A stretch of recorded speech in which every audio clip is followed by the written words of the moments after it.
contact! How deep can you plunge into the darkness? Through the dark veil of space, time. I wish we could have joined you sooner. This is Warp Chatter. Time is short. There is much to be done. The wait. All right, now. Welcome back once again to the Warp Chatter podcast, ladies and gentlemen, boys and girls, children of all ages. This is the podcast dedicated to talking about the Horus Heresy Legion digital card game, Horus Heresy lore, Warhammer 40,000. This is the podcast by players for players, and with us today we've got ourselves a player as well as a content creator, not just for Legions, but for the bigger gaming community. Joining us this week we have PleasantKenobi. Hello. Hello, welcome. And with me, as always, is the crab co-host Axel Manning. Howdy, howdy, ho, folks. And I am your host, SkuffD. So we've got some things planned to talk about today, this week. We're working through the final leg of the faction spotlight focus, working on the neutrals. We've got the Mechanicum neutral card pool to talk about. Kind of ties in with a small but significant balance patch that took place in the middle of this week. So we'll talk about that as well, and then kind of go into the Mechanicum card pool, ordnance, vehicles. I mean, there's general neutral tools that are handy for everybody, but then there's some stuff that has got some niche purposes. So before we get into that, though, really quick. Or not really quick, just in general, PleasantKenobi, tell us about yourself. Yeah, sure. So I'm Vince, also known as PleasantKenobi on the internet. I am primarily a Magic the Gathering content creator, so I make videos every week, multiple times a week, and stream as well. Magic the Gathering. Everyone probably who plays Legions is at least vaguely aware what Magic is, but in case you're not fully aware, it's the first trading card game and one of the big three, essentially. But beyond that, I got super into Warhammer over lockdown, started doing a regular weekly Warhammer segment as well, to varying degrees of success. Some of the videos doing very well, some not so much. And I fell in love with Warhammer over lockdown, so I'm super into that now. And yeah, that kind of led me down a rabbit hole of actually trying out Legions, which was something that I'd installed on my phone and never got around to trying, like, maybe a year or two ago. And then having got so far into 40k, and Warhammer in general, I was like, I might go back and try this, and I quite liked it. I think I tweeted about it, and the devs emailed me to do like a sponsor spot and a reveal and stuff. I think they're excited that. Well, it's always, I guess it's good to have other niches get eyes on your game. You know? Yeah, and no matter what they do, they can't find a worse person than Valrak. Yeah, what do you mean by that? What do you mean by that? Well, okay. Valrak originally did a shout out for the Horus Heresy Legions, but he forgot the name of the company and that he was doing a shout out that day, so it got really bad. In comparison, like I mentioned it, I think after I saw your video that you did for the Titan Death kickoff, was miles ahead of what we got with Valrak. Valrak obviously is a large community, but like when it came to him actually talking about the game, plugging the game, explaining the game, it was like a small little blip. It was not good promotion, and your video was like, here's the game, here's how you play the game, here's what these do, it was much more geared towards if you're interested in playing obviously card a card gamer. Yeah, so that's the kind of difference in our content, I guess. Because I know Valrak quite well after getting to 40k this year and everything. Saw him a few weeks back, actually, for his little get-together with his patrons and stuff.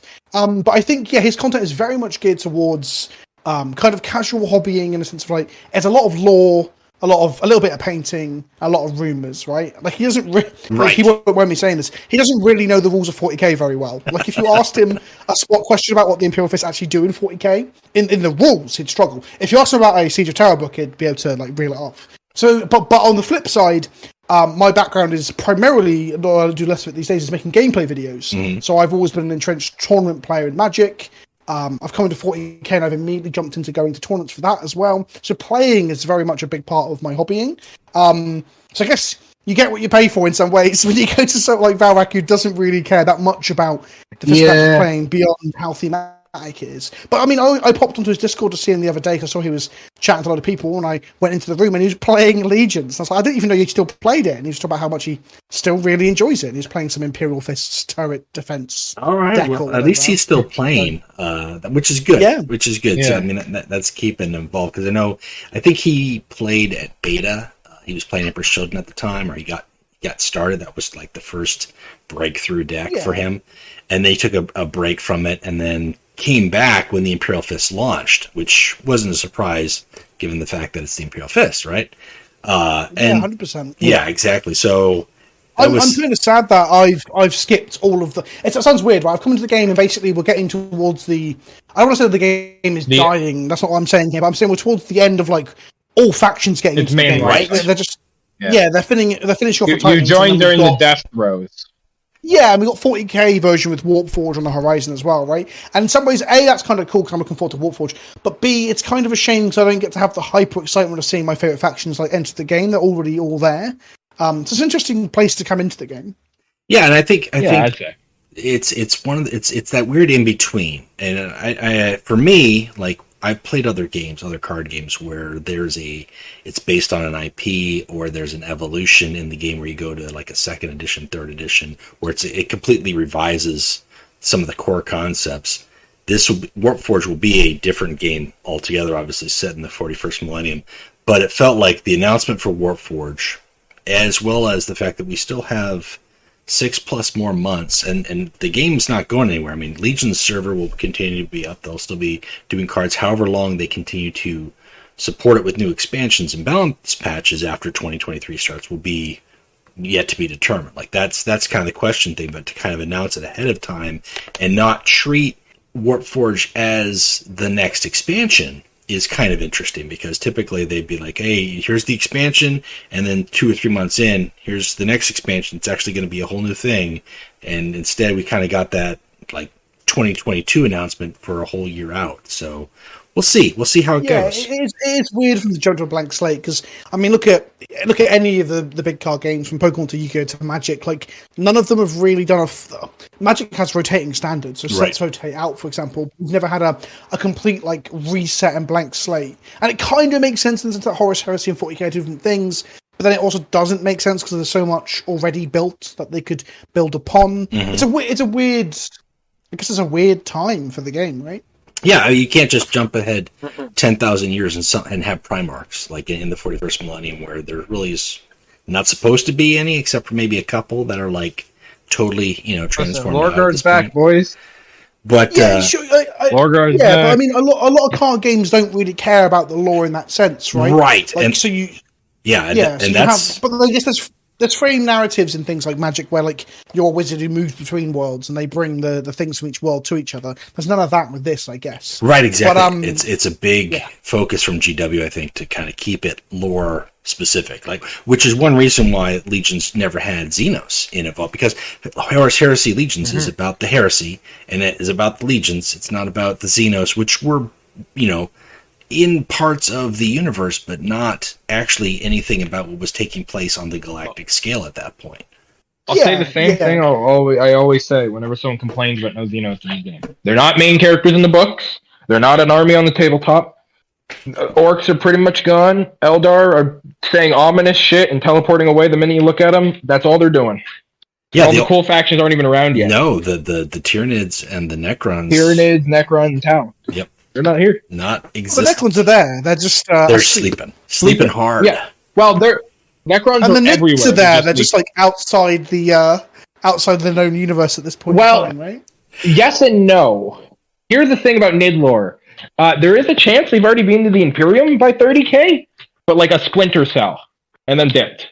There's been obscure mentions of there being Nid-like creatures found early at 30k in ice form, like frozen. Right. I mean, I've had a player at a table try and tell me that the mega arachnids on Murder were Tyranids. Well, those aren't Tyranids. No, but we do know for a fact. Hey, one guy at my local game store. Well, here's the thing. He was hard on it. Well, here's the thing. You know the creature that Russ killed in the on Fenris? That was a Tyranid. So there's a chance. And it's not even like that was possibly a Tyranid. The eggs it laid exploded into Termagants recently in some of the. So you're confirming what I said. Mechanicus books. The nids are there. They're just very, very far away for the most part. Well, that's not far away. That is in the center universe. But yeah, the main fleet ain't here yet. Well, I Yeah, think they're very, very far away. and the 10,000 years it takes them to get, they actually get bigger and evolve into what we know as Tyranids in the 41st millennium.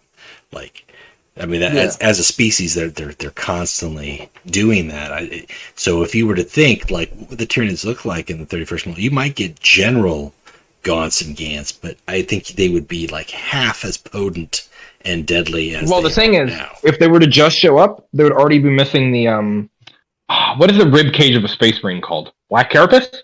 Yeah, well, the Black Carapace is what the power armor attaches to the bone. Yeah, Black Carapace is like a nerve stuff in their skin. It's not the rib cage is like there's a sheet of armor, right? That is a rib cage, but it's not. Yeah, well, no, the rib cage forms together. I know that the Tyranids ate that and stole it. So their Gaunts would be missing like the bigger chest if they were to just show up suddenly. So they'd have like a 6+. So they couldn't just look the same. Yeah, they're negative armor saves. They would actually just be Tyranids without armor saves, which pretty much. I mean, would that be a bad would thing? Be lame. I mean, yes. What is your favorite Horus Heresy Legion? On the tabletop, in the lore, or in the game, or in the card game? Any. Both, whatever. However you want to spell So I'm a massive Blood Angels fan since I was like 8 years old, right? So when I came back to the hobby, I ended up buying way too many Blood Angels. I got to a point where I felt like I've got close to 20,000 points in the last 2 years. It's kind of been a bit of a mad drive, but once I expanded from there, Thousand Suns, another big one. I'm a big fan of Magnus as a playable unit in 40k once upon a time, and I've just recently finished reading Thousand Suns as well, so I love them. And then Custodes are probably the third one if I had to pick three, because Custodes I love from the tabletop as well, play them at tournaments, love Trajan. I haven't read the books around Valdor yet, but I've just recently painted him. So here's an interesting thing, I bought the Valdor model from Warhammer World to paint because of the Legions of the game. That's the first thing that from a card game inspired me to do something with my models. Was pick up Valdor. So I didn't really care much about Valdor until I started playing him in the card game. Very cool. Mm-hmm. So they're my three picks, if you will. Okay. Well, and that's kind of interesting too, because you've got Loyalist, you've got the Traitor, and then you've got like whoa, Thousand Suns aren't traitors. Whoa. I mean, hey, are we talking? Yeah, I would call summoning Rubik? a demon not. I mean, I guess they're traitor by the end of it all, but early on, God, no. I would definitely call them traitors early on because they were consorting with demons before the council. Those guys were. They had an 8 in wisdom and a 20 in intelligence. I mean, the vast majority of them that weren't consoling with demons, that were just they were. Right thing. Well, all of them were. Yeah, they had familiars. Each There's person had a familiar that was a demon. Come on, that's no different to like taking alien wolves and making them your familiars. Nonsense. Not alien Thousand wolves. Suns. Well, I think the wolf. Yeah, the hypocrisy. The hypocrisy of the space. Lehman Russ takes a wolf to Prospero with him, and then when it bites Magnus, he perceives it to have an alien mind or something. It's written in a very strange way. It's because the wolves on Fenris are humans that were mutated in the wolves. But that's beside the point. The space wolves use humans that are mutants. That still doesn't make sense because he says alien mind, right? So that still doesn't make any sense. Yeah, but it's an alien mind in the sense of it's a human that's been degraded to hell. That doesn't make any sense either. Why would you call that an alien? Because it's not normal. I felt like when they wrote that, they didn't really know what they were doing with the wolves. Like you're also quoting a book where Magnus murders both of Lehman Russ's wolves, and then the wolves are alive in the next book. Like, that book doesn't even follow its own train of thought. Whoa, hold up. You said own train of thought. That's not true, because you're talking about two different books. So it doesn't follow on to the next one, because we're talking about a book series of 50 books with different writers. Hang on, hold up, buddy. Let me finish. So, of course, they're not going to be consistent with each other, because you've got a whole plethora of writers writing different things on different themes, different settings, different characters. Of course there's going to be inconsistency. The Heresy isn't just a series of, like, a couple of books. It's like 40 or 50 books, right? And then we had Siege of Terror. Why does that change that? Say Medusan dies in book 29 by getting his head cut off. And then book 30, he walks on the center stage right after the battle with his head still on. And then the book continues as if it never happened.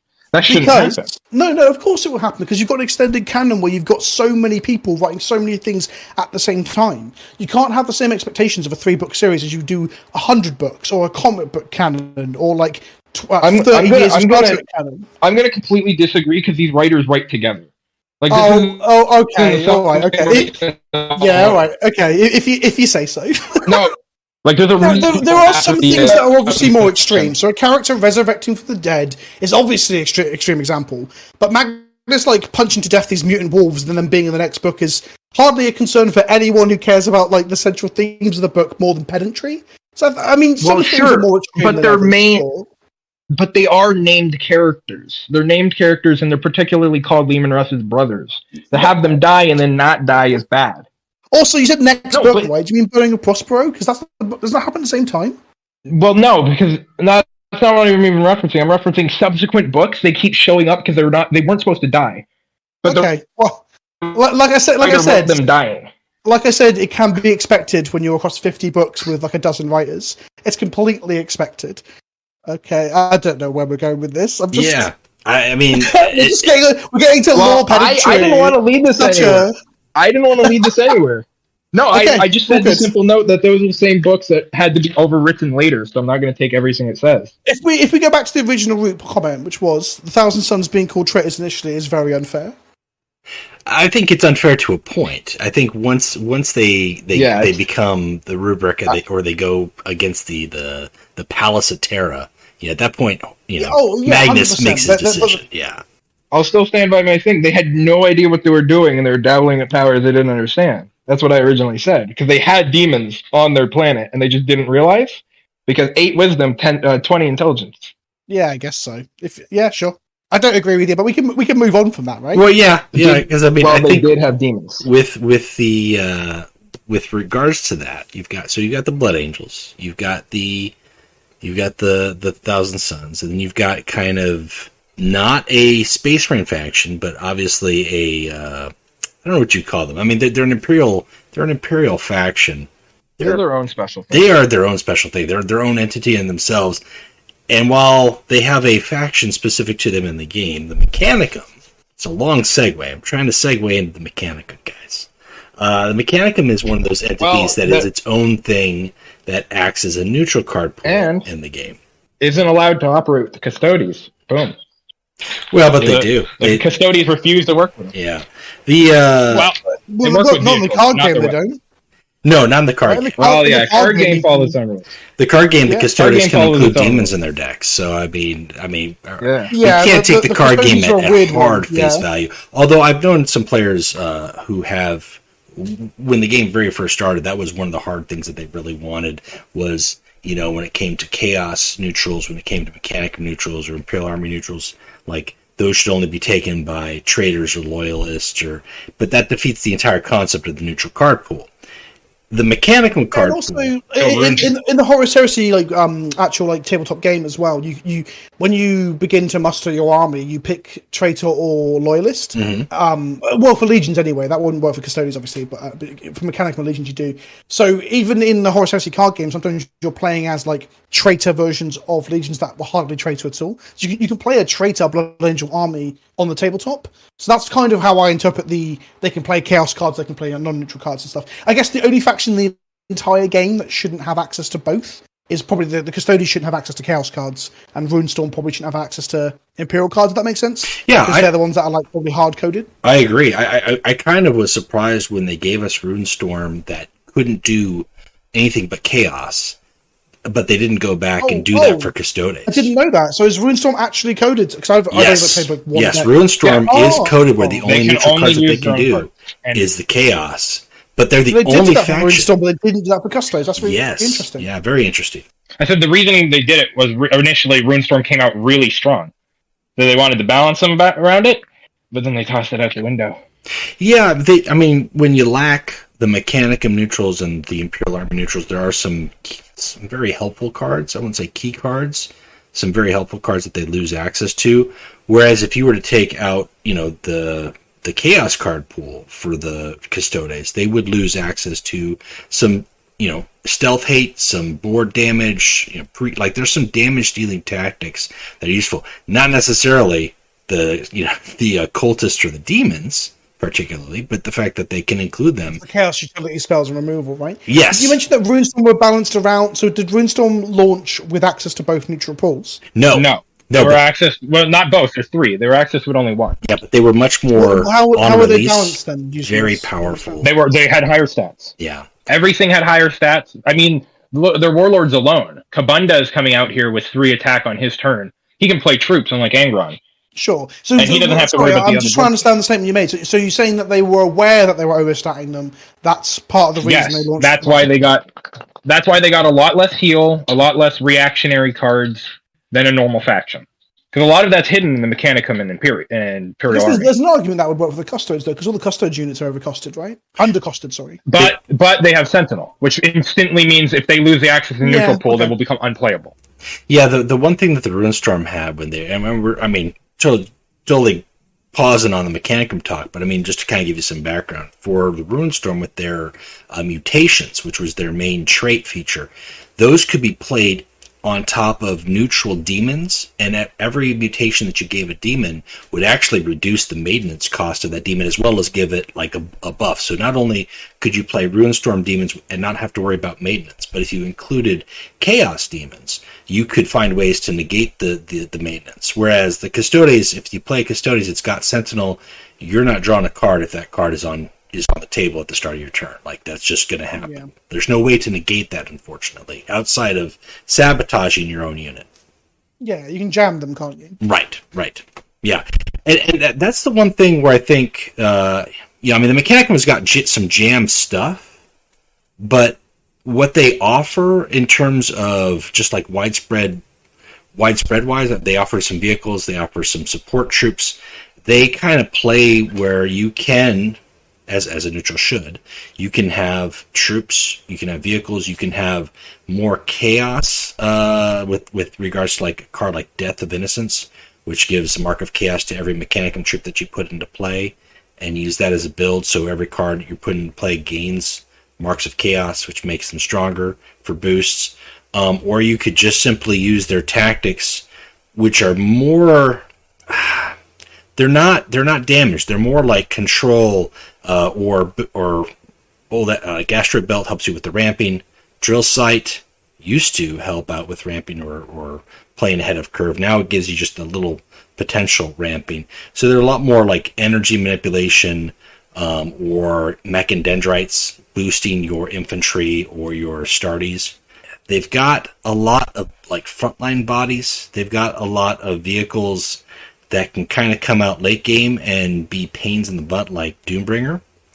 They've got Coriel Zeth, but the problem that they have as a neutral pool is really they don't have a whole lot of depth beyond some power cards. They've got Melgator, which helps with bouncing a unit, but that's a legendary card.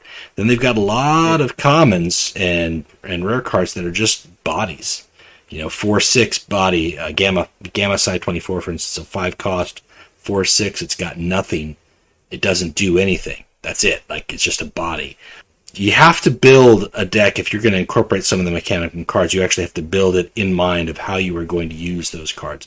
For instance, like Secretary Axiarch. It's a Mechanicum card, but really its benefit is increasing the attack of infantry troops. That's all infantry troops, whether they're Chaos, whether they're Imperial Army, or they are, included in some of the factions like the Sisters of Silence.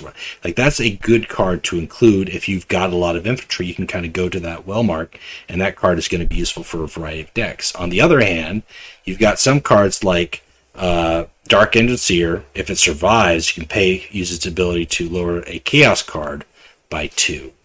And that's more like if you're planning on playing a lot of Chaos cards in your deck. So they serve a purpose, but their purpose is kind of divided as far as a neutral pool goes. And I think the biggest thing I would say as far as a feature for the card pool is really just like large bodies, offering some frontline options, and then I'm not looking at the warlords right now. I'm just looking at the cards like that you could include if you were going to take a warlord, regardless of whether it's trade or not. Like, I don't know. I like their card pool, but I feel like the more cards you take from the Mechanicum card pool, it more lends yourself that you're building a Mechanicum deck. Does that make sense? Well, yeah. Mechanicum decks can be interesting, especially with cards like Forge World and Forge Master. Both fun cards. Oh, Forge Master, I didn't even mention that. Not yet. That is a... Let's just compare it to a Salamander vehicle that has roughly the same stats. It's a lot more energy and not as good. Well, that's probably one of the best legendaries. I think they 6 energy, 6/6 with shield, and if it survives, you basically just pay 5 and choose a Mechanicum troop, which could be...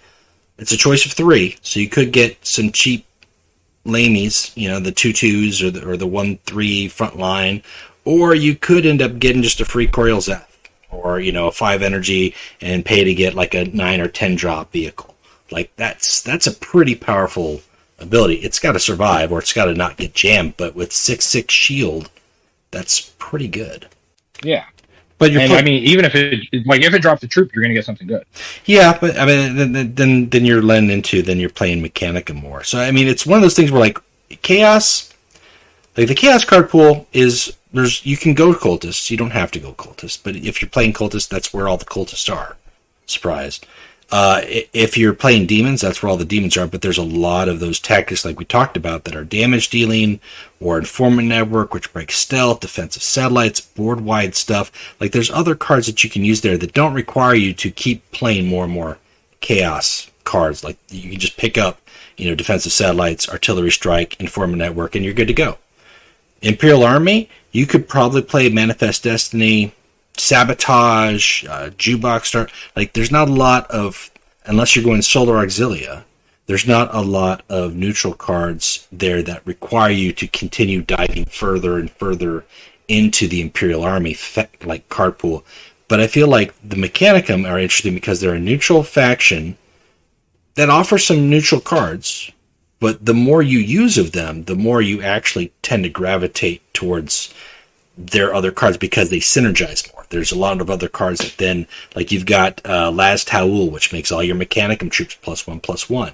You've got a lot of cards that then make Mechandendrites, which then you can play on your infantry or your Astartes, which then you've got Warlords alone who synergize even further with things like vehicles or Mechandendrites or energy resources.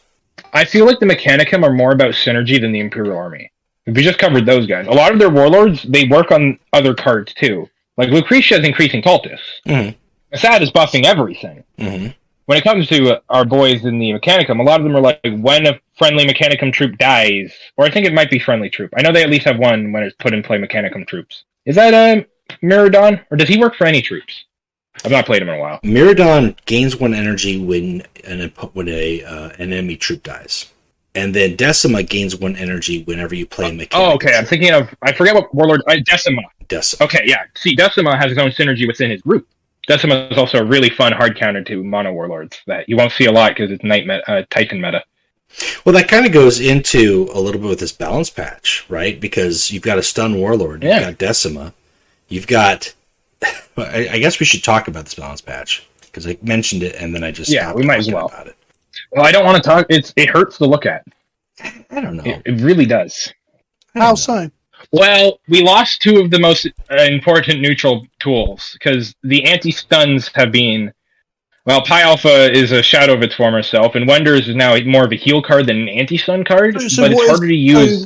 What is, for the layman and the balance patch, what is the change to Pi Alpha? Okay, so Pi Alpha 50. Pi Alpha now only affects your Warlord. It heals 3 and removes stun just from your Warlord. That doesn't change the cost. Wonders of Tiska, which used to cost 2 and heal 2 and remove stun from a Warlord, or from a unit, rather, now costs 4 but also heals 4. The Loyalist Titan, the Aurum Castigator, had its weapon health lowered to 25. The Trader Titans had the card Hatred Unbound, which, I mean, these are all newer cards, so we don't have a whole lot of use out of them. But Hatred Unbound gives its ability now is +2/+0 to a unit, and if it is a Titan weapon, it gets shield. Dice Irae, or Dies Irae, or however you want to pronounce it, its weapons have been lowered to health of 25. Its Inferno Gun was changed to Siege 2 energy, or rather Siege deal 2 damage to an enemy and 1 to adjacent units as opposed to all units.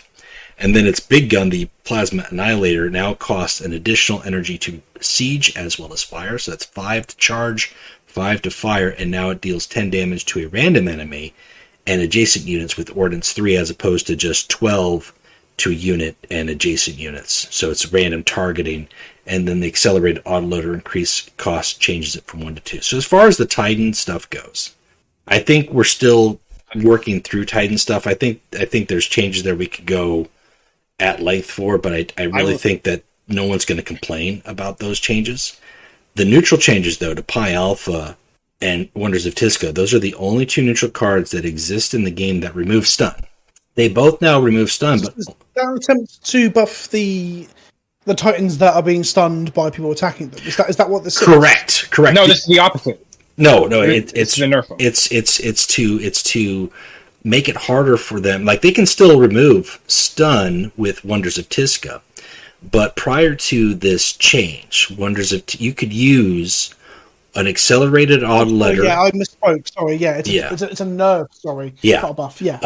You could use an accelerated autoloader, a Wonders of Tisca, and fire the Plasma Annihilator to end the game in one turn. Basically, just play those cards from your hand, and you're good to go. You can do that, but you'll need additional card. You'll need like a drilling site or something to get the energy out there, because now it costs 5 plus 4 plus 2, so that's 11 energy. So if you had the drilling site, you could still make it work. Otherwise, that's just not a combo that you can do. But the problem with that is, with Wonders, is it's as a neutral card, it's useful in a lot of warlords that like to combo things or rely on other lower cost stuff if they're going to remove stun, and if they only have 6 energy, let's say on a 10 energy turn now to do something with, as opposed to 8 before, that's kind of a big hit at the end game. Pi Alpha 52, just removing stun on a warlord, you can no longer, like, if you want to remove stun on a unit, you have to take Wonders of Tisca, or you have to take a warlord that does that. And there's like 2. There's Miros from the Blood Angels, and there's Mortarion. That's it. Do you see that as an issue, though? Is that are there decks in the game, like, obviously again talking from a relatively newbie, are there decks in the game that are going to be able to like stun lock your yes, absolutely, yes, yeah, which isn't a bad several thing. Factions that have cards that do it.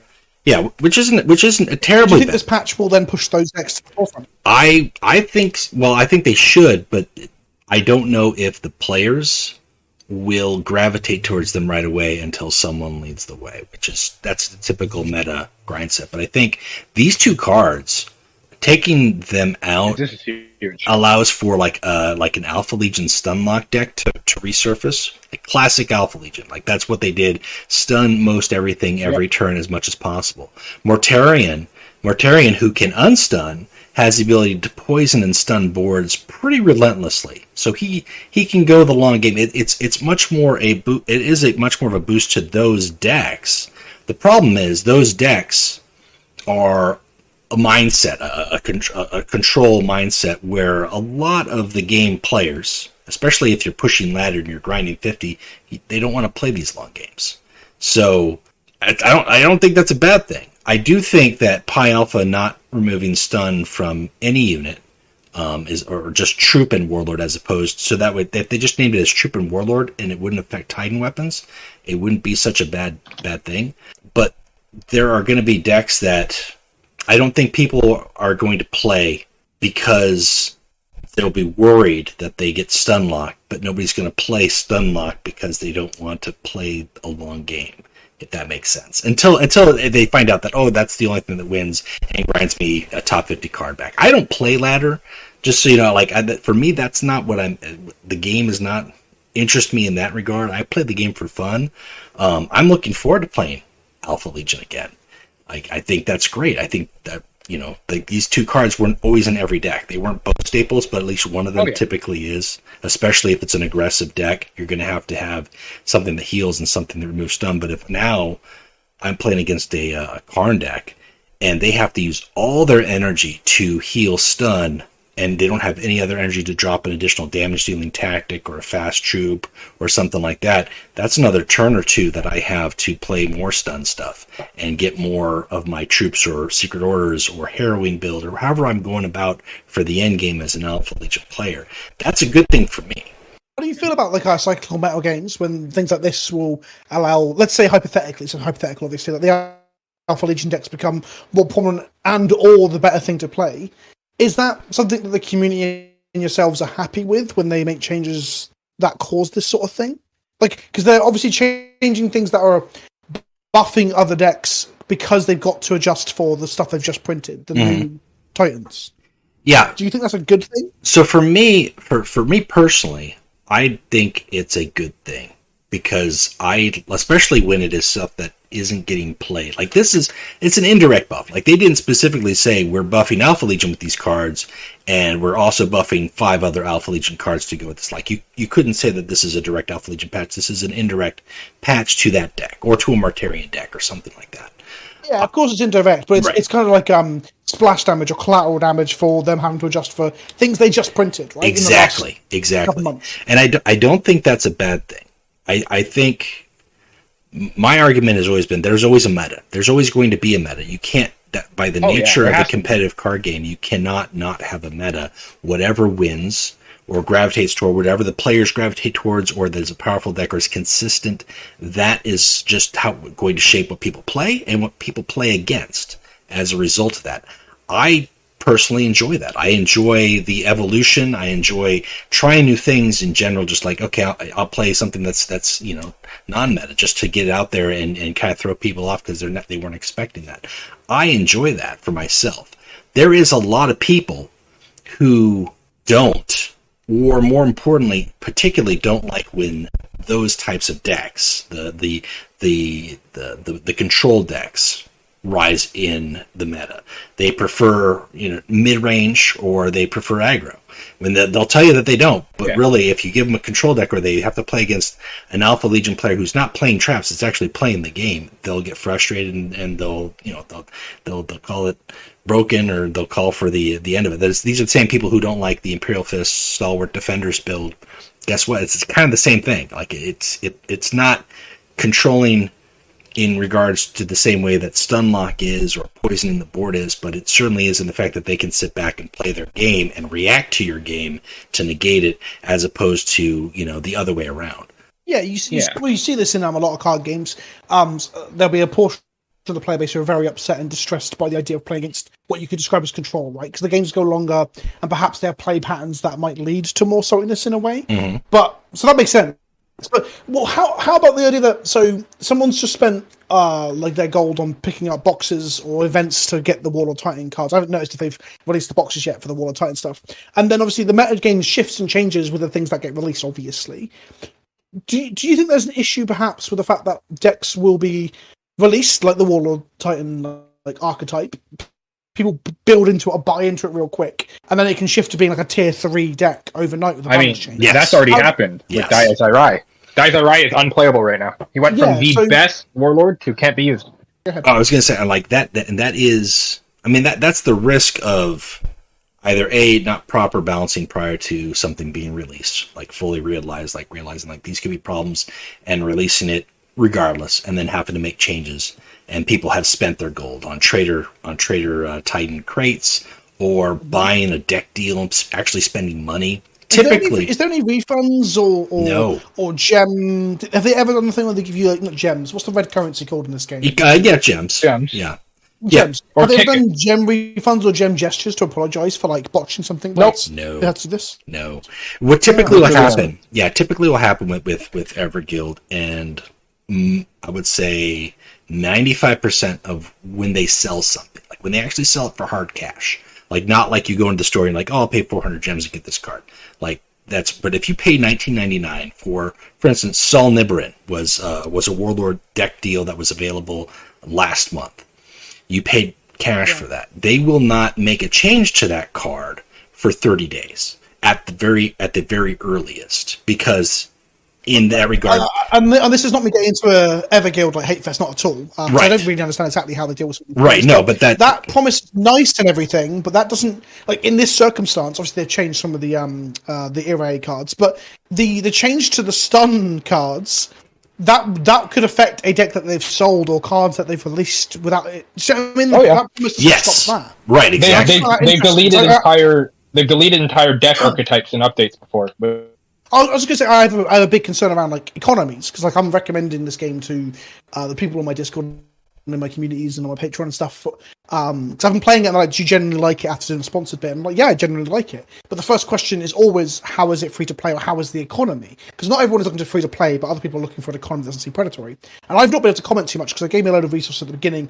And also, like, it's part of the job, so it's different for me. So I haven't been able to comment on that yet, but I'm very cognizant and aware of these sort of issues where they do balancing patches, card changes, updates to archetypes that then, especially if someone's grinding free to play, they've just got their deck together and the deck becomes bad overnight. Like, I agree, the statement you said earlier on is very true, and I think people need to realize this. Metagames will always exist. Something will always be the best thing. Mm-hmm. But I think card game developers, especially digital ones, have to take care when it comes to adjusting those things and balancing those things if a large monetary or time investment is involved, if that makes sense. Right, and for these, for the neutrals, like these two neutrals are set 1, set 2 neutrals, or Wonders of Tizca came out in Prospero, so that's actually set 4. With set 1, set 4, they've been around for a long time. But as a new player coming in, and they've been staples. And they've been used for what they've been used for. But as a new player coming to the game now, you're coming in, you've got 1, 2, 3, 4, 5, 6, 7, 8, 9, 10 factions, or 10 expansions, counting Titan Death. You're coming in and you've got all these cards to get. So you're asking around, where do I go? What cards do I need? Okay, this Pi Alpha 52, I need this for my Warlord because it heals and it stuns. It's never in the shop. I'm going to go spend 500 gold on a set 1 crate. All right, I got one. And not a lot of other cards I'm going to use, but I got the one card I'm looking for, and then it goes and gets nerfed. There is that feeling where, and it's not new, because this is something where I've seen a lot of people over the course of time, they just got their one deck working, they just bought some crates because they really liked the faction, or they heard that the faction was really good because it was at the time, and then nerf comes out or balance patch comes out, and half of those cards are null and void or don't do what they were promised that they would do. And yeah, there is no apology. There's no like, hey, we did a balance patch, and anybody who purchased those cards in the last 2 days will get 500 gems refund. There's none of that. Like, if you got it, you still have it in your collection. You can still use it for something else, or maybe it'll get changed later, but you are kind of stuck with it. Because I guess there's an expectation of that in digital card games. But like, we had an example of it recently in the Digital Magic client where they functionally abarted, or what we call balance changes in other games. They changed a card that exists in paper in a certain wording, but in this online format, they changed it to be significantly worse, to the point that it's basically unplayable in the archetypes that it's played in before. And I got very vocally annoyed about this because there's no refund. And I'd spent wild cards in Arena, which is similar to gems, basically. Mm-hmm. And Wizards just shrugged and said, it's just part of the thing. And I disagree with it strongly. But I guess there's an expectation when you go into a digital thing straight away, where I guess with the Magic scenario, it's like you're not used to it. There's been bannings. There's bannings, right? Obviously, but never cards just being changed to being unplayable and then never getting anything back. And that's a big thing where I think digital client where the economy already sucks. Absolutely, and moreover with the physical card game, like you have an archetype that gets strong or too strong. There's 2 ways you go about it. You get the ban, hard ban, this card's not allowed. You still have the card. It's still in your collection. You can still play it for fun with your friends, or if you want to test the deck, or if the card's ever, removed from the ban list. Or the other option is the next set is going to have about 10 cards that answer this deck and this problem, and you have to wait. But when those come out, basically that will, adjust the meta and go from there. But in a digital card game, when they can respond with a balance patch, especially when there's a new expansion release, they tend to get these patches out faster because they're trying to stay on top of problems before they get too out of control. But typically when there's at least one balance patch every month, they can address those issues. Like, on one hand, if you're coming from outside, you're not used to that. But on the other hand, for those people who gravitate towards it for that reason, they're kind of spoiled. And you see that a lot on the Discord where people will like, balance patch, when's it happening? It's like they just put out a balance patch 2 weeks ago. Like, give them a chance to see what's working and what's not. Yeah. Like, Like, because balance is obviously incredibly important. I guess there's a difference with like comparing it to other games, and the game I compare it to is Magic, is that when they've had bannings in the past, which they've had a lot of in recent time, when a card gets banned on their digital client, you get a refund of a wild card being buy one rare. So if you've got a rare wild card, you can pick any rare in the game and craft it, basically. And whenever things get banned, you get them back. But when they errata them, which is like a stealth ban in my opinion, because they can make them unplayable, like we're seeing here with the heresy cards, there's no refund. So there's a precedent almost in Arena and Magic that they then sort of went back on or found a way around to make you sink more and more into it. So I guess long story short is that I'm perceiving that the errata cards that put that unplayable, or just like significantly worse than they used to be, is a bit. It's frustrating. It's a bit of a joke, really, when you're spending time and money picking this stuff up, you know? Yeah. It's a shame. Yeah, absolutely. And I mean, like you mentioned, too, because Magic does the crafting, and Legions does not have crafting. Like, that's it. Like, you can't just, hey, you killed this card, this warlord that I was using, or that I paid money for, that I paid gems for. I'd like to trade it for another one, please. Like, you can't do that in this game. You just are SOL. You're stuck. It's in your collection. And that's all there is to it. And it is. It's there's a fine line between, like, you understand, like, hey, okay, this card was overpowered. I knew it was going to happen. The eventuality, the possibility that this was going to get hit, I didn't realize it was going to get so hard. But also, there's kind of like, well, I mean, you shouldn't have made it that way. You shouldn't have made it so broken and tempting, and you should apologize for what you did, and take it out of people's collections or do something other. But for whatever reason, that's just not the case. And I'm not saying that that's right. I'm not saying that that's right. I don't disagree. I think that I've played other games where not digital, but like physical card games where they have tried hard to not do any banning whatsoever. Like, banning is like, and typically that should be the approach. You shouldn't just knee-jerk ban. Like, you should do whatever you could, rework the card, change up the format, offer more options, whatever it is. And some of them do it really well by simply errating. Some of them do it well by changing the format where the card is just not going to come back anytime soon. And then others, like ban in printed format, you have time to react to it, and you've got the collecting thing, and you've got it. And like I said, like, you've got, but when it's digital, it's all, what do we have? At the end of the day, if the game goes away, now they unplug the server. What do you have? You've got wasted time. You don't have anything to show for it. Maybe you've got wasted money if you spent money on the game. And the company just says, hey, shakes your hand. Thanks for the money. Sorry. That's it. That's business. Well, that's a big downside to digital card games in general, I guess. Yes. But yeah. And there's that risk to it. Like, I don't know. Does it make it okay? No. Like, if they added a buff with the nerfs, and sometimes they do, right? Sometimes there's cards that you've got, and there have been a lot, epics or legendaries. Man, this card is supposed to be a high rarity, but it's unplayable. That eventually they go back and they buff, and you're like, oh, surprise, I can use this card again. Cool, thanks. But that doesn't happen all the time. I was about to say, is there a good example of that? Has there been a legendary or a high rarity card that they went back and buffed to the point that it became like a staple? Whether it's a staple or it became a deck. Yeah, well, first off, I always defended Crucial Choice. Crucial Choice was a legendary. It was a 1 energy. You were a fool. It was great. I loved it. It was a meme card. It was a legendary card. That lets you choose one of three tactics, just one of three tactics, and add it to your. Was it legendary tactics? No, just one of three tactics, and you got a copy of that, and your opponent got a copy of that. So for 1 energy, you could pick and choose what card you were going to take, and know that your opponent was going to get a copy of that card. And there were a couple decks that could make use of that, but nobody liked that card. It was a raid reward card. As a community, we played in a raid event over the course of 2 weeks to score a certain amount of points to unlock this card that none of us really wanted, but I wanted, but most of the community didn't want.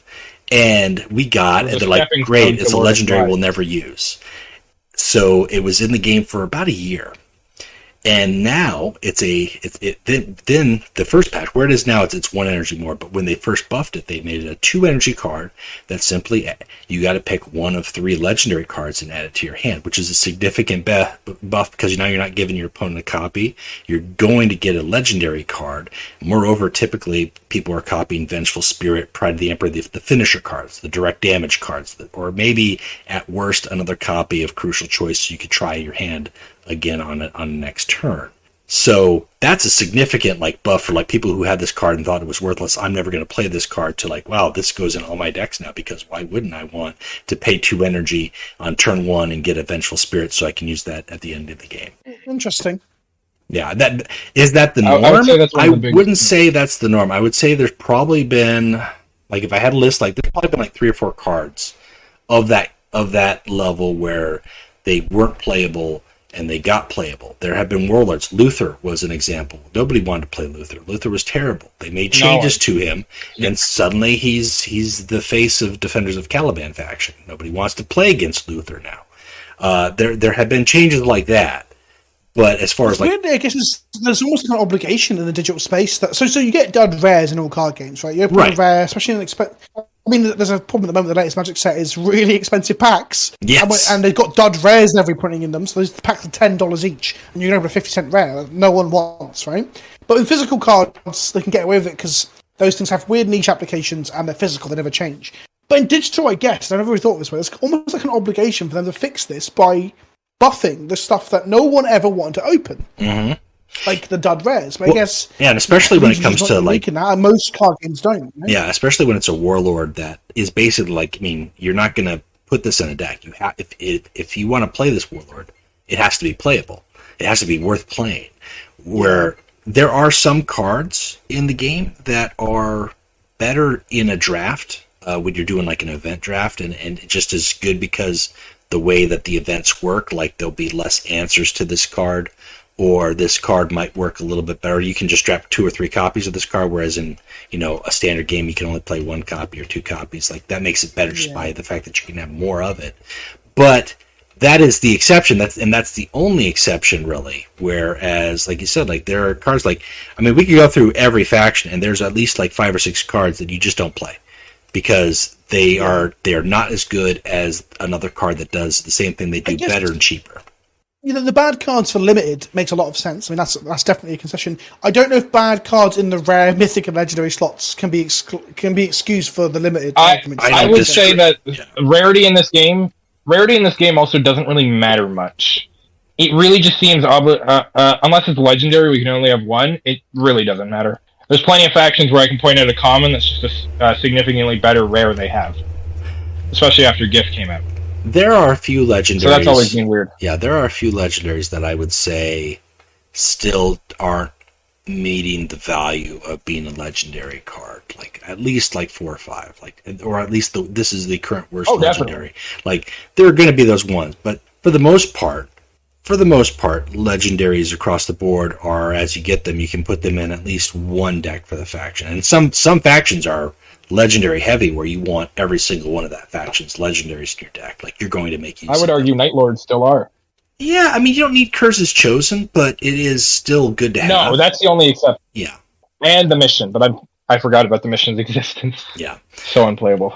But yeah, like you said, as a value for a legendary card, you don't want to get shafted like that. There's nothing like getting 30 crates because you have to go. You don't have to go, but in the event that you have to go 30 crates before you get the Mercy crate, and then you get a legendary, and it's the worst legendary that you're never going to use. That just is a feeling that's thanks. Yeah, not quite as bad as that, but it's getting duplicate cosmetics. That is something that is unique to this game that I do not like. Yes. Yeah. Or whilst we're on the mode. Cosmetics are I appreciate that they're there, but I would like them to be optional for me to go in and just get cosmetics or go into the shop and buy them individually. I don't want them taking up card slot space. Yeah. I'm in a very privileged position where I will never switch my card back because I have a limited one. I don't need these cosmetics. If I could turn off cosmetics and get just anything else, I'd be happy. Because I'm keeping my special hammer no matter what. Yeah, and there are players I've seen, they posted event runs, right? They'll do a 12 event run, and they get 10 crates, 10 gold crates, and they've got 3 legendaries, but they're just legendary card backs. They're not actually legendary cards. Oof. Yeah, big F. And then you're more likely to score a legendary card, I think, at the 8 win. And 4 win, right? Is it 8 or 6? It's 8 or 6. Like, it just seems that way. Whether that's actually true or not, like, that's just, player experience. Like, I always seem to get more legendaries at the 8 win versus the 10 win crate. It's been player experience that it's 8. It technically is a legendary crate, but you know how true RNG is. The more real the RNG, the more random it feels. So, it's the more random the RNG, the less random it feels. That's the full quote. Which is a shame. I saw someone get a 12-win crate and only got 1 legendary out of all of them, like a 12 times 10, and I thought that was hilarious. Rip my homie. I forget who he was in the MC community, but you're hearing this. Big rip to you. It happens. It does. Sometimes the juju is not on your side. But yeah, I mean, so with regards to the... I don't know, like, with regards to the card economy and balance patches, I'm kind of curious, like you said, like, you gave your take a little bit coming from the physical card world. Do you see the same as far as when it comes to changes to these particular neutrals, the Pi Alpha 52 and then Wonders of Tisca, excluding all the Titan stuff? With your experience, limited experience as entry new into the game, do you see that in the same way, or do you view that differently? In the same way as what? So it's the same way as changes to ban lists and physical cards? You as a player, you as a newer player, or player where like maybe you weren't fully aware as far as using these cards in every deck, how do you feel yourself about those changes, those options going away to you? I mean, obviously, I don't know if you went out and spent 600 gold trying to get those cards particularly, but I mean, if you had, how would you feel? Well, I would have been quite frustrated. Like, I was cracking crates and stuff to get Custodies and Blood Angels like staples to play the decks that I found online. So if then I got those nerfed, I play the Saya healing stun card in Valdor, but then I'm lucky enough that you're basically only healing your wall in that, right? It would have frustrated me. And like I said, that's happened in Magic recently. I've made tons of videos being very frustrated about it. But again, it's kind of a unique thing that's just come to Magic, where this is not unique. This is not a new phenomenon in digital card games. There's kind of like an expectation that you have to come in over. A realistic expectation you've got to kind of come in with, but it still doesn't sit well with me. Especially as I'm like my community are all like playing this for the first hand. I'm seeing their notes and like they're commenting things that just hadn't occurred to me, like the dual cosmetics that hadn't occurred to me. And so someone said, "Well, I've just cracked my 20th crate for my free-to-play run and got more cosmetics I already had." Stuff like that. So yeah, I don't like it, honestly. I'm trying not to rag on them too much because it's a game that I haven't played enough of. But I guess digital card games tend to have kind of like sucky economies, and Errata plays into that because it makes you sink money into resources that you may not be able to use forever because they'll become bad. But things rotate in and out of card pool in metagames anyway with the release of new stuff anyway. So there is already an existence of that. It's just that the errataing to cause that to happen more is just basically increasing rotation or increasing changes, which is all to the benefit of the company making the game, right? Right, exactly. I mean, because let's say in not necessarily 2 weeks' time, let's say 3 weeks' time from when this episode airs, we get Wave 4 of the Titan Death expansion, which includes new neutrals. And let's just say there's like 2 or 3 new neutrals in there that heal and remove stun from units. And like, wow, surprise! Yeah. There's a reason for you to go and buy these new crates. I hope that isn't the case. I hope so too. It typically has that happened before? No. When it comes to neutrals, typically they have added neutrals that addressed new mechanics or traits or things that had become a problem. Like when stealth with the Raven Guard, and stealth existed from set 1, but when the Raven Guard were added in Isfahan 5, which was the second expansion, there's a whole faction dedicated to stealth. There wasn't a lot of stealth hate. So they added neutrals in that faction, in that expansion, for some extra stealth removal. And why wouldn't you buy that expansion already? Because you're getting new cards, but now you're getting stealth cards. But there hasn't been a whole lot where like they killed a card or 2 or 3 cards and printed a replacement card They don't do that. Like you're more likely next month to see a reverse change or an additional change to these cards that already heal and remove stun, and just adjust how they do it. If the backlash or if the effect isn't what they were anticipating, then you would see them making new versions of these cards.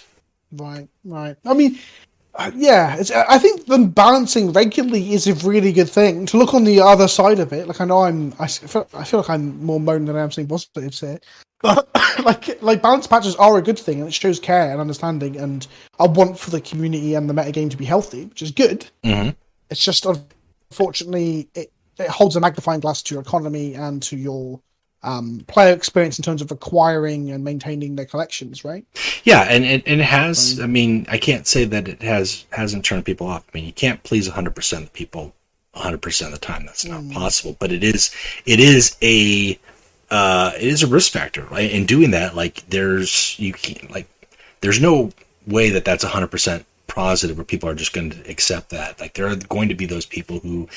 That is, why did you do that? I just wasted my time, wasted my money, or I just bought all these Trader Legio crates, and I just built this deck, and I'm new to the game, and I actually spent cash on this, and you've changed, 8 cards or 6 cards. Actually, it's 5 cards. Like, well, this simple solution is just to give back currency when they change things that people would have bought, right? Like, it's such a simple. I know people will claim. I guess people will be. Well, here's the thing too. You can get these cards for free. And if you're a tournament player, I know people who won Dai Zairai had him about to be shipped to their account, and then he got nerfed, so they didn't even want him anymore. So at that point, and then there are others who have already received them and not even on the way. They didn't spend anything for these warlords, so there's no money they can be given back unless every guild goes to each of these players. There's 2 very easy solutions. It's one, you just give a refund anyway as a good gesture to keep your community happy. Or 2, is that you only give refunds to people who bought packs that the cards were in. Or hell, this is a digital system, right? I'm sure they can track where the card came from. Was it put onto the account by a user in the office of the company that made it, or was it taken out of a pack, right? If they can't do that, they can implement that later to be a thing they can do going forward. But either way, they're giving back currency that they can just imagine out of thin air, right? Obviously, it damages their sales and the numbers that they make in terms of profit and stuff. But if they want the game to succeed, especially with a new version of this coming in terms of like Warpforged next year, they're going to have to think about this sort of stuff because it's the sort of thing that turns off new players and damages your onboarding. Absolutely, especially with I've said this before. I mean, I think the Warpforged community, there's going to be a lot of carryover from the Legions community, but there's going to be a lot of new players who are 40K driven, who are going to gravitate to try this game out, and that is your opportunity to to win those customers, to win their play, their loyalty. You're right, and there's a time window for that when it initially launches as well, because I mean we're sat here and we really like this game, so we obviously all think Legions is very, very good, but there's no doubt in anyone's mind that it could be more successful, more well known, and more played, right? Yes. And there's issues there, like Horus Heresy is a niche within a niche, so now you got a card game based on a niche within a niche. So 40K or Warpforged, should we call it, will be there like. It'll be a watershed moment to try and get the system and the communities that like move across to it and stuff out there, but there will be like a window where you want to pick up that momentum and get that hype going, because you'll be able to do it later, but obviously upon release is the big time to really get the hype going, right? Yes. So these are the sort of things they should address early on. Duplicate protection they've got in the game, and there's a discussion around whether that's good enough and stuff, but the whole errating things, changing metagames, and then no one getting anything back for it when you may have just cracked like fucking 30 crates or whatever. I'm just having a flashback to myself cracking Prospero crates over and over and over, and I still don't own the fucking spear for the custodians. Oh man! Imagine if I'd opened it and it got nerfed. I would have been livid. I did when Prospero came out. I can't remember how much gold I had, and I opened. I did a video. I did it was a 2-part video. It was a 2-part video of crate opening. I think I opened like 200 crates, and I was like, just give me Magnus or Constantine Valdor. Just give me a Primarch. I'll be happy. And man, I got so many copies of like the duplicate legendaries in my last like 200 gold. That is so dumb. It was so bad. I was like, why am I getting 5 Paragon Spears? Why am I getting the Calitus Annihilator? Please stop. Just give me the. Yeah, because I think I opened hundreds of crates, and I opened Magnus and Valdor, but I never opened the Spear or the Book of Magnus, which is the same set, right? So yes, yep. That I don't know. When Warforged comes around, because I'm obviously still playing Legions, I'll still be streaming it a bit, but when Warforged comes around, I'm going to do as it comes up and comes out. I want the game to succeed because I like the system and everything. But I'll be talking about the economy as well. This is the bit that the devs might not like. Yeah. When I'm just talking brazenly about issues that I perceive, because cracking that many boxes and still not having a set complete is kind of absurd. Yeah, and they went back to Valric after he shit on their game, so you're good. Did he shit on the game? Yeah. He does not he did not have kind words for the card game first turn around, but that's to be expected. He might have just been losing. I think that's probably what, when you lose, you don't enjoy it. And I think that's he's a filthy casual, right? Yeah. He's a filthy casual. That's really what. Well, he was a filthy casual, and he was being challenged by top 50 tryhards. So I mean, give the man a break. That's the only time you'll hear me say that, Axel. Really? Really? Who's Everguild? Who is Everguild? I know who Everguild is. Listen, I knew who Everguild is. It's a community manager. With regards to the duplicate forgiveness, or that's something that's been pitched in Q&As before, as well as hey, after 30 crates, if we get to the mercy crate, let the player choose, or give the player a choice of 3 or something like that, so that way you're more likely to get a card that you need. But that's another thing that hasn't been offered. I'm hopeful that Warforged builds on the shoulders of Legions, and we don't start out from ground zero and have to go through some of these things again, or even just basically get a carbon copy of what we have now. I'd like to see things better than that right out the gate, because then that shows that they took that time. You they would grow and build upon the current system and the things they've learned from the community. Because it's good to see the community feedback thing in the Discord and stuff as well. They seem to be very up for talking to the community, which is some card games people don't even know who's making it and don't listen, right? Well, I think that's a big thing. I would say they are, but exclusively in Q&As. Well, that's more than what some get at all. That's the big. Yeah, thing. You're right. And people don't realize that the fact that there is a Q&A at all. The fact that we get balance, patch notes, when they hit out, right out the big gate, as opposed to a week after the fact, or the fact that we get a community manager that occasionally will interact with the content creators. That is something that you're not going to get with most of the games. But people, they don't get it. It's not in their hands right now. They get sour about it. But I think realistically, the fact that there's a feedback channel at all, and sometimes it's not used for feedback. I mean, legitimately, we have other conversations. Used for a lot of bitching. Listen, I'm going to post a meme there one day, and it's not going to be feedback related. Oh no! I don't know what it's going to be. It's going to be tasty. It's going to be spicy. But anyways, I think generally, if Warforged starts out with more than what we have now, it will show that they have used the new platform to implement ideas that either they decided that they weren't going to with Legions, or that they realized were important to do so out the gate. And hey, just be hopeful for that. Yeah. I got hope. Not a lot of hope, but I got hope. Is there any tension? This is perhaps not the topic for this podcast. Please say if you've got nothing you want to move on to. But is there any tension in the community for the fact that Warforged is coming? Is there any distress that the game? A lot of people think that this game is dead and dying, even though Everguild themselves have said. To be fair, a lot of people thought that this game was dead a year and a half ago when they announced the job position for somebody to work on Warforged. Then people thought the game was dead when the Imperial Fist faction launched. They're like, that's it, all the Space Marines are in the game. That's it, dead game. And we're still a year and a half after the fact. There is tension, for sure. There are people who are already playing, well, what's the point in investing more time and energy in grinding for ladder or buying cards or spending cash in this game if it's just going to be a totally new game that I can start over in 6 months? There's definitely that aspect there. Yeah. And to be fair, you couple it with an expansion that introduces Titans into the mix, that doubles down on that. Oh, yeah. And to be fair, didn't we have a guest on a while ago, I won't name him, who claimed that the community would be dead by, what was it, last summer? Yes. This summer coming? Or the one prior? No, it was this summer. He thought this was it. Well, this summer? I mean, I doubt it, but we'll see. We're still standing. To quote Elton John. But yeah, there is some level of, and that's probably going to be all the way up until everybody makes the jump and after. But the game will still be here, whether or not you want to doomsay about it now or doomsay about it in 8 months. Enjoy it, play it, have fun. That's the most important thing. Assuming the servers don't shut down, because I'm pretty sure Drakengard servers are all the printed card games I play. Drakengard? Dragonlords, yeah. All the printed card games I play are dead card games. I'm used to games going away, but I still enjoy them because that's what I got them for. Well, I say that simply because as a server, they're still up. I mean, I'll still log on the Legions. I like my 30K more than my 40K.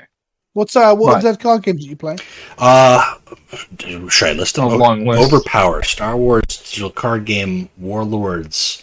What The else? first Horus Heresy one?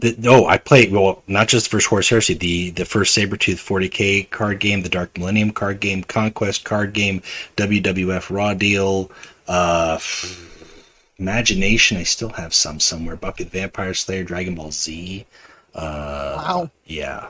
I like the thing. I really want to crack some packs of the original Heresy one. The custodies are. They're so like it's most of it is the collections, the Visions of Heresy or the collections of Heresy, but they looked so good, and that was a game too where talking about the neutrals we did a little bit earlier.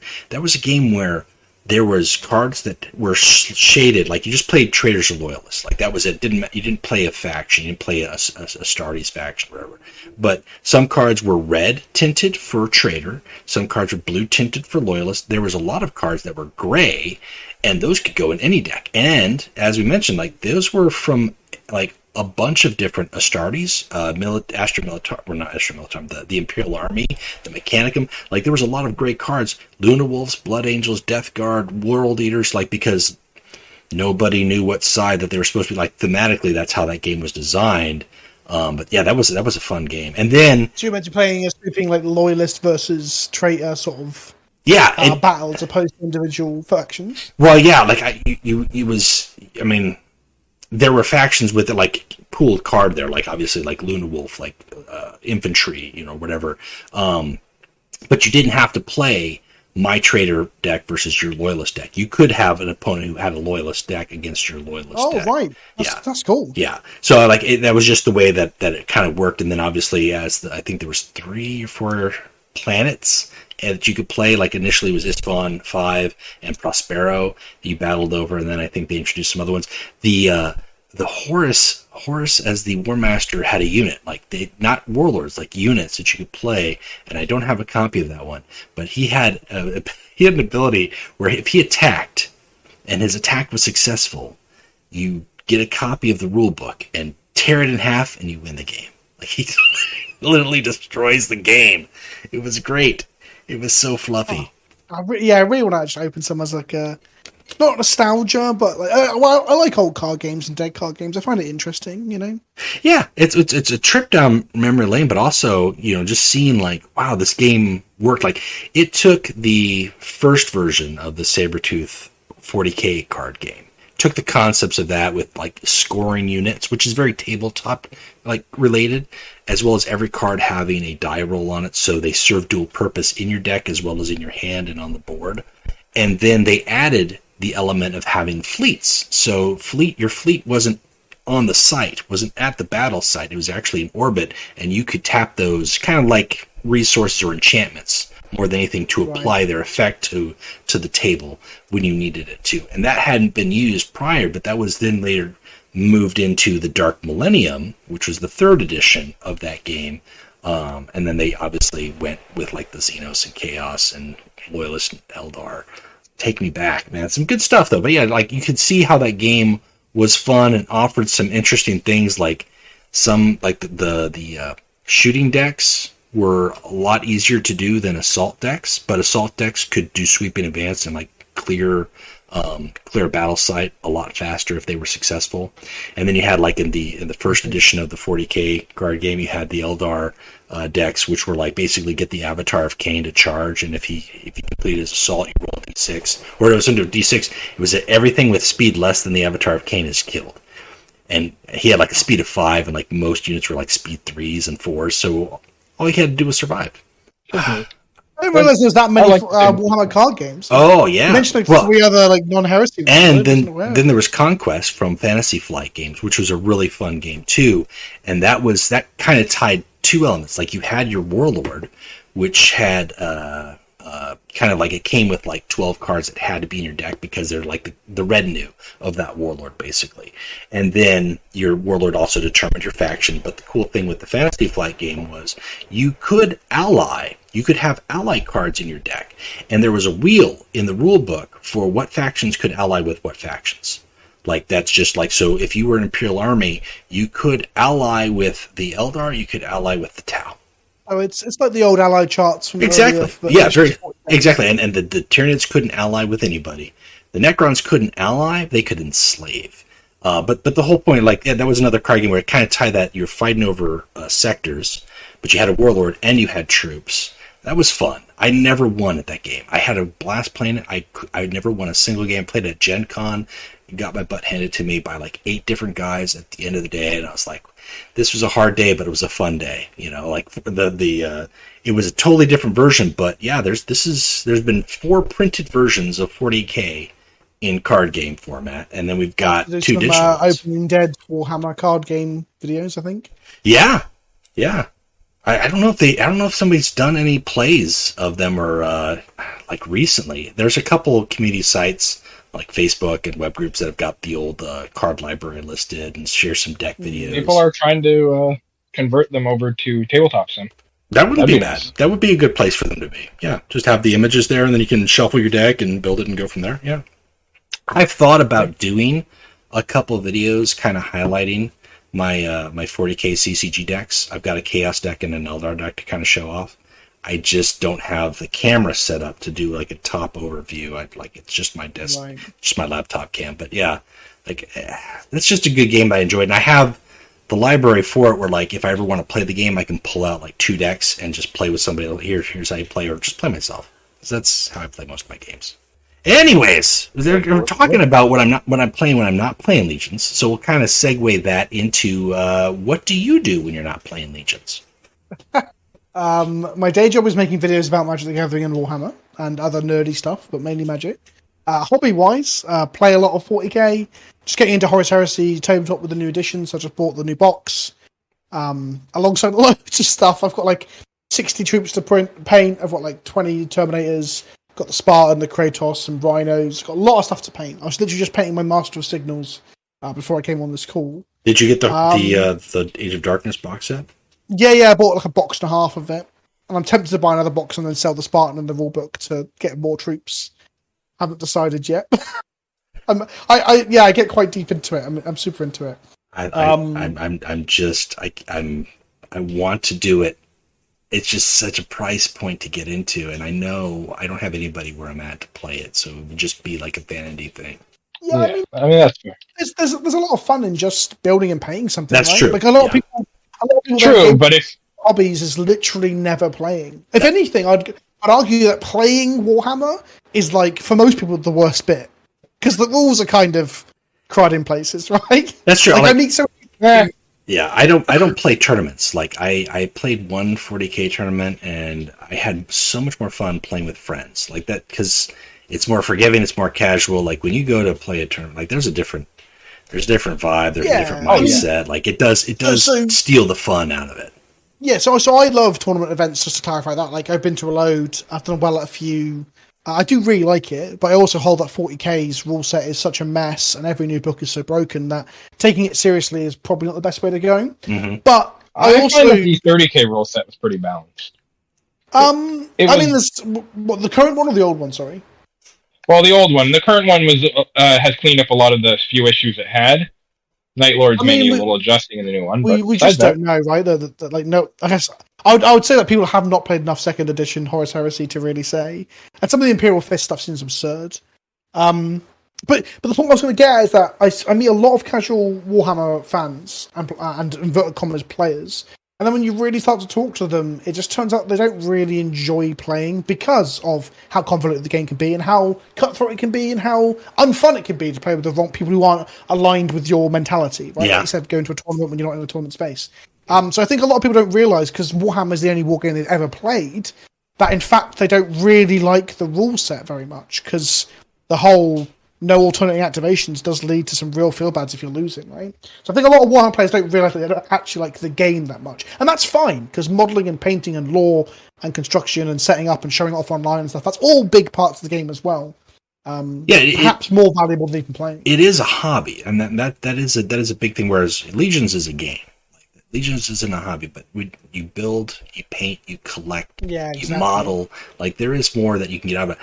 I remember I've gone to some games days, and there was people doing the Golden Demon, and they just paint. That's what they do. They don't play the game at all. They don't have an army. They just paint because they like painting models. And that was the first time I because I would always assume like, oh, you got to have an army. Like, what do you play? Like, no, I just like these. I just paint. I just enjoy doing the hobby and painting models. Like, you can do that, but yeah, it's true. Yeah. Like, there are levels to it. Yeah, 100%. And and that's a good observation, an interesting observation. I haven't really thought of it that way. Is that Legions isn't as much a hobby. Magic has hobby elements to it because there's like multiplayer modes that make the game a lot more casual and a lot more fluffy. I guess digital card games don't tend to have that sort of thing, like where you can't play a 4-player free-for-all, which is just a load of nonsense. Right. Yeah. Well, then those are fun too. Like that's a party right there when you sit across the table. We've got like multiplayer games, but you can do that in a physical set. You can't do that with the digital. Then you could make it a night, get some pizza, maybe do a cube draft or whatever. Like you want to play or just do some decks. I miss it. I miss playing cards. Do you not have a local gaming scene then? Is there just no stores or places for you to go and play cards or the war closest one is 2 hours away. So and they're more like geared to just like sell it and not support it, like the tournament scene. Right. Like that's the niche. So like for me, just where I'm at, like I used to live in Las Vegas, and we had plenty of gaming stores, hobby stores. Like I could just go down the weekend, hang out, and have fun. And either playing 40K bottles, playing card games, bringing a game that nobody had there and playing it there. Like there's nothing I can do out here. I live in Iowa, so there's just farmers and farm field. There's just corn. The mindset here I those things. My part of the UK is a little bit like that. I only have to travel an hour to get out of that. But obviously, rural Iowa is a little bit different than that. Yeah, like I mean, there may be closeted hobbyists, like in painters or whatnot, that have got their stuff in the garage or in a basement or something. But there's not like an online club or meeting or like, hey, let's all meet at this small town's pool hall and play. Like it just doesn't exist. Yeah. And that does make it a little bit hard to like think about those games and be like, that is an element for me. Like I need that engagement. I need to be able to play with people or talk with people about the game or just like sit at a table and build with somebody else for me to enjoy it more. I was gonna say money is a problem. Like an army for 300 is real nice, but if you're not all money can be spent on yourself. You have to feed you and others. You can't really afford that. Like I saved up money just to be able to buy an army and paint. 300 is still 300. I mean, that's for sure. Yeah, definitely. But it is a good price for what you get. It's only 140 in this country. Ooh, pounds. Oh yeah, but currency translate. Oh yeah, and you guys pay a bit of premium as well. That's true. I mean, Australia, it's like $1 million, right? Ooh. Australia gets it's $700. It's 700 kangaroos over there. That box, like in terms of obviously it's an expensive thing, but that box in terms of like, the amount of plastic and stuff you get to play with, I mean, it's still expensive compared to other miniature games, but it's probably the best box they've ever put out in terms of. Oh yeah, it's the best deal you can get on it. But if you couldn't even afford just the units that would put up to 300, then I mean, not all of us have the money to do it, which is a shame because GW owns a monopoly on plastic. It hurts. Yeah, the as far as like price per figure or just like price per, like that is probably the best deal I've seen from GW in ages, and it's great. I mean, like it really is. Yeah, because normally their price for plastic and resin models is a scam. Well, especially because Forge World objects cost more, while resin being worth less than plastic. When the Black Templar box came out last year, it was the perfect because it was like 16 models for like $250. It was like, I'm exaggerating, I think it was 150. Yeah, for 16, it was not over $200. For 16 models though, I was like, no, sorry. And two of them were ones I wouldn't even want. Like I didn't even want that model. Like I just the last like box that was comparable was Indomitus because that was a lot of models and a lot of good new models. Yes, but like the Necromunda Ash Waste that they put out recently, it was like $300 or whatever. Because I I was saying when that got launched, I was saying, well, that's it then. Horus Heresy Plastic that we know is coming. I did a video on this. It's going to be so expensive. And I was wrong. I actually was doing a follow-up video. I said, I was definitely wrong. And I'm happy I was wrong. Because I was saying, if the Necromunda box is 300, the Horus Heresy is going to be 400 or 500 with a Spartan and more troops and stuff. Right. So yeah. for them to not go that way, it's nice. But that said, if we're honest about it, Horus Heresy is more expensive than normal Warhammer. Because it tries to push you to buy Forge World stuff, right? So in reality, what a lot of this is that it's a loss leader, right? That you get in the door with your first Horus Heresy box, which is a good little like hobby project, and then once you want to upgrade, they're like, "Oh, Rhinos are only 35 points in this, so why don't you buy yourself 3 or 4 Rhinos, right? And then the troops, and then you want to play with the actual cool toys? Well, they're all terrible resin that you shouldn't spend your money on, but it's going to cost you a bomb, and you're going to play it anyway, right?" Yeah, for the whole thing of Horus Heresy, even though I'm really loving the game and getting into it, I'm aware that it's a bit of a joke in terms of cost. The first hit's free. And no! The first hit is $300. And you're like, oh, that's actually pretty good value for them. Right. And you're like, yeah. Have you seen this Leviathan kit for $50, in your case, $80 or whatever? And then, yeah, it's just downhill from there. Yep. Yeah. I mean, I'll always joke about it. I want a squad of Galverbacks. Can I afford this week's food? Wait. Ooh. You want to upgrade that unit? All right. That's the next thing. Like, these little things. Like, we've got it. It's there. I mean, 3D printers do go burr, though, so there's that. Yes. I'm going to end up printing a load of random vehicles, because the cost of it in physical models is absurd. Like, I love all the Forge World stuff. I think they make very cool models, but like the end product is just terrible. Like their resin is categorically the worst resin on the high street as well. Like the Flash, and I can't even like. I mean, you have to do it. Like it is like a minefield sometimes. Clipping and filing and hoping you don't break something if it's like super fun. Yeah, but I built some resin recently from RTLW, like we were like a third party model maker. I bought some Orcs and some Eldar from them because I won't buy fine casts. The fact that they haven't updated like the Howling Banshees or the Striking. No, they updated Banshees. They haven't updated Striking Scorpions or Warp Spiders. So I bought some third party ones that arguably look better. Anyway, that stuff you don't have to wash it. It just goes together nice and clean. It's great.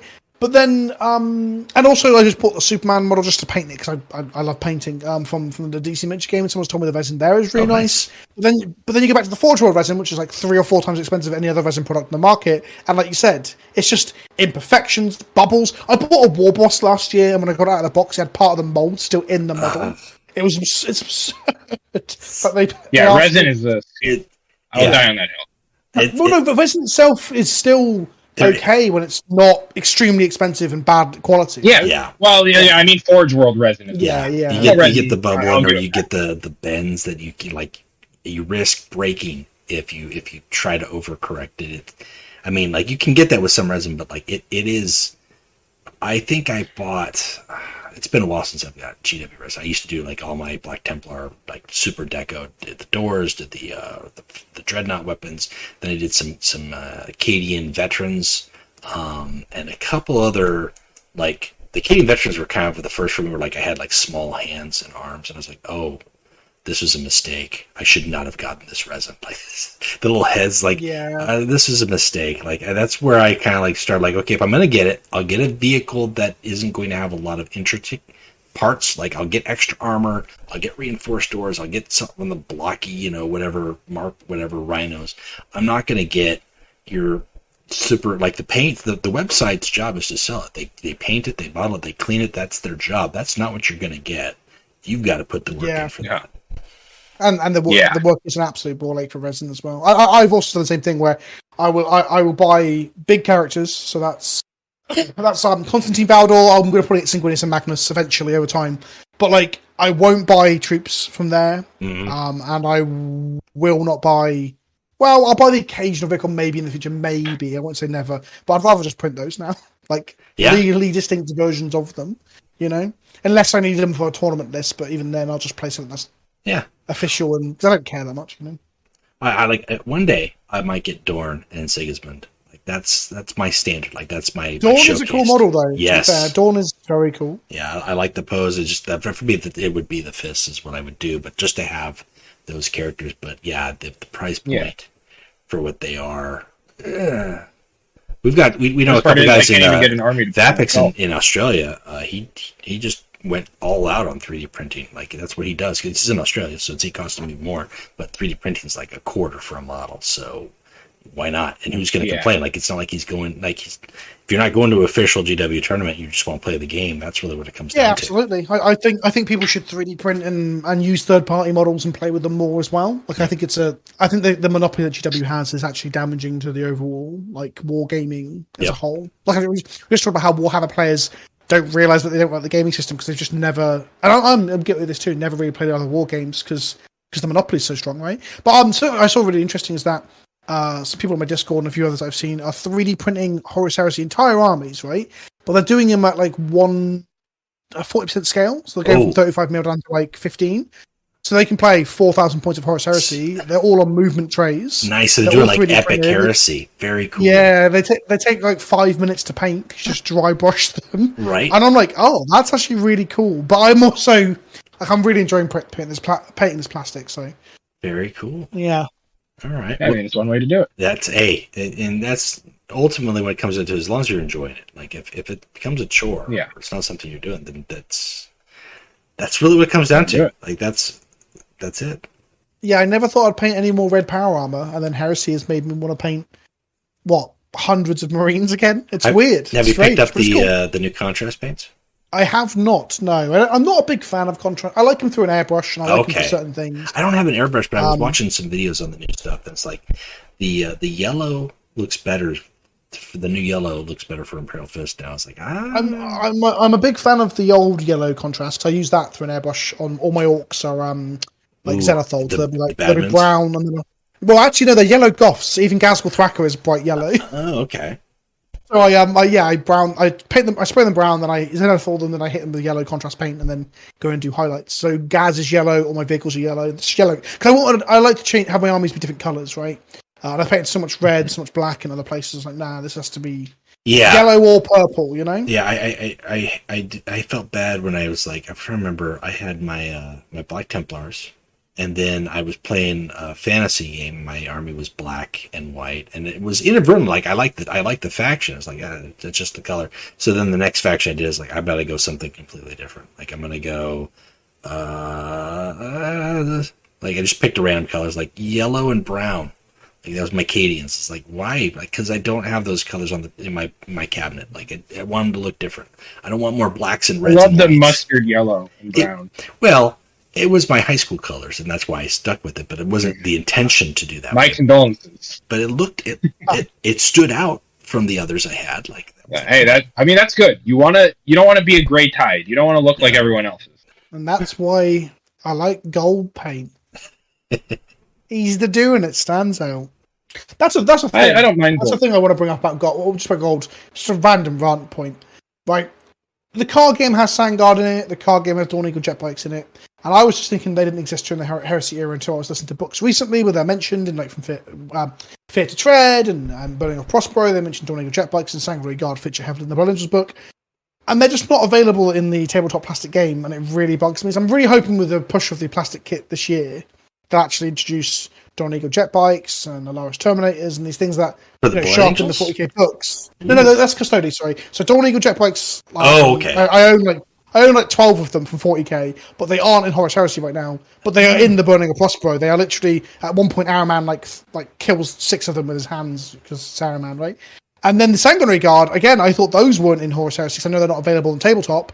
And then the opening of Fear to Tread within like 5 sentences, it's like Sandguard jumping out of ships with Sanguinary. Right, you've got Ascalon, who's the master of the Sanguinary. Yeah, exactly. Yeah. So I thought maybe Ascalon was the first Sanguinary Guard, and that's because I've seen him in the game, right? Nope, he's got a full-on Sanguinary Guard retinue. So there's these things that have been around for like decades. Yeah. Well, Dawn Eagle jetpacks are relatively recent in 40k in terms of the kit from 7th edition, right? But Sandguard kit is like 4th or 5th edition. So I'm hoping they add that stuff to 30k soon, because I've got 30 of those bad boys and I love them, so I want to play those in 30k, you know? That'd be nice too, because Sanguinary Guard purposes. Yeah. Oh yeah. Because if you can buy a troop that only works in one thing, like the Contemptor I just got, I'm going to use in 30k. Well, I have a Contemptor now. That was a big thing with the Warhammer Chaos 40K. Demons. Like whenever they sell demons, it's like Chaos Demons. Like doesn't matter if it's fantasy or if it's 40K AOS or fantasy. Right. You can even have like square bases you can stick them on. Yeah. Yeah, exactly. So That's why I don't like demon engines, because demon engines are really. I can't use that yet because so and so and so and so. For example, Defilers didn't exist during the Heresy, so you can't use Defilers in any of your armies, and that's just sad because I like my robot crabs. But I do love a big demon, so I've got like a lot of. I've painted a lot of stuff in the last 2 years. I got some great and clean ones, some third party ones as well. Lord of Change, so all that stuff eventually I'll make a 30k army around that. I don't know what their troops even look like in 30k. I assume you can't just play Nurglings. I don't know. Do they have a demon army in 30k? Yeah, it's Runestorm. Oh, I know that's a faction in the game. I didn't know there was an actual tabletop faction. Yeah. No, you can run demons. Okay. And also, word bearers can some some of the other legions. Yeah, too. word bearers summon a shit ton of demons. That's what I played in first edition. Horus Heresy. Yeah, so I'm going to paint up some bloodletters and stuff, and have some demon princes ready to summon. Again, I don't know if I think some of those particular things, but it'll be a fun painting project. I do like me some painting. Nothing wrong with that. And if you got the setup for it, that's what it's all about. And if you get the Age of Darkness box, good luck on the painting for there. Like that'll be. There's a lot. How long do you anticipate it'll take to paint that all? It depends if I treat myself, because I'm self-employed and my own job boss, right? If I treat myself some time off this week, I was going to do it last week, but then a lot of things got in the way, so I only got 1 day to do it, and I finished 1 tack squad and 1 character last week. So it depends, really. But if I don't take any time off, I won't get it done for a month or 2 because, just not a lot of time. Oh, right? It's going to take me 6 months at least. I'm calling it now.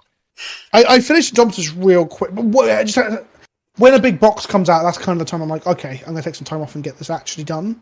And I haven't done that since Indomitus, actually. I still have my Indomitus assembled, but that's it. Oh, I've got the whole thing painted, baby! Ooh. I can't decide what to paint. Like, do I want to do Primaris Templars? Do I want to? What pattern do I want to do for the Necrons? I could never decide. I got like a whole new range of paints to go with it, and then I was like, indecision, and that's where I'm at. That's the problem I had with this Heresy box. I was like, do I want to paint more Blood Angels, considering how many I've painted over the last few years, or do I want to?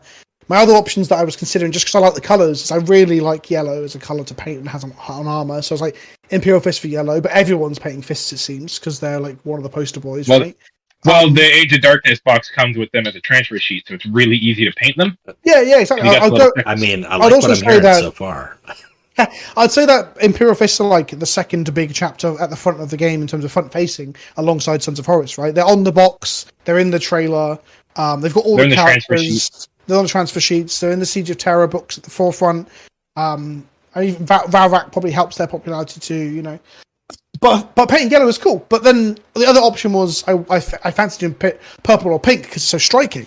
But the reason I didn't go Emperor Shield in the end is because the Fulgrim model kind of sucks. Yeah, I'm not a fan of the pose.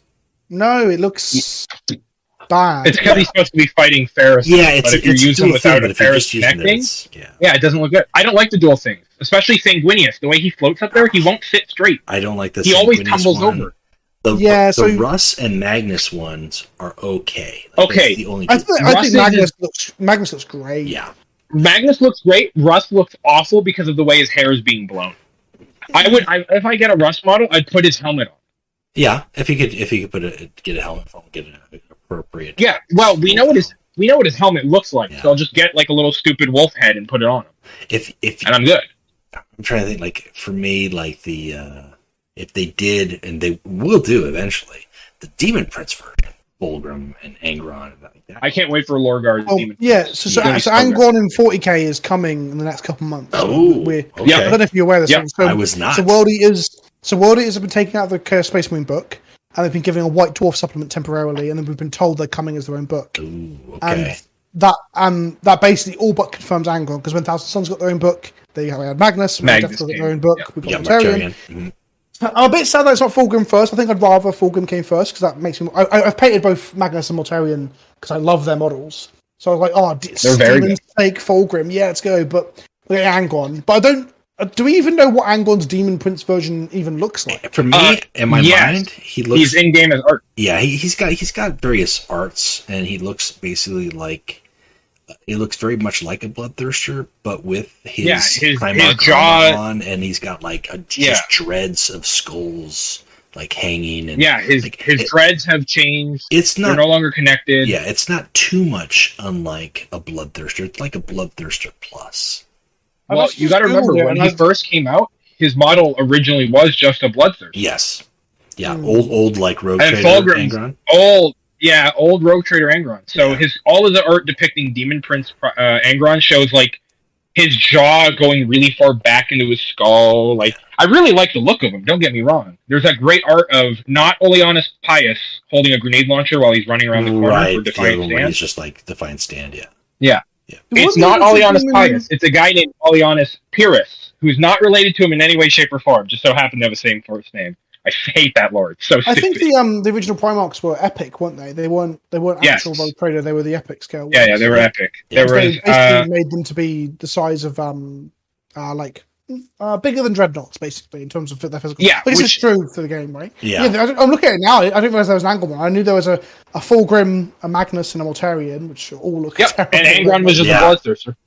The Magnus one. The Magnus one looks like I run across it in my Hero Quest team.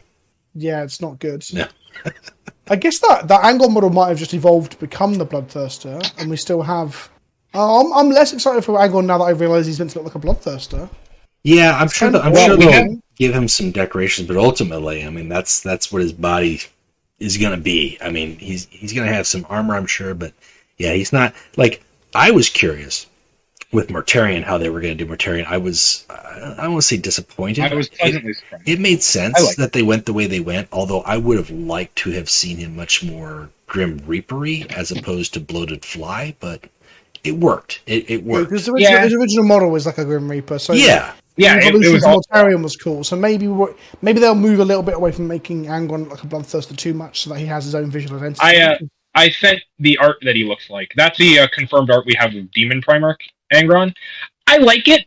Personally, I dig it. It fits Angron. He has those stupid Bloodthirster wings that always look ridiculous to me, because I know that most Bloodthirsters are too heavy to fly with them.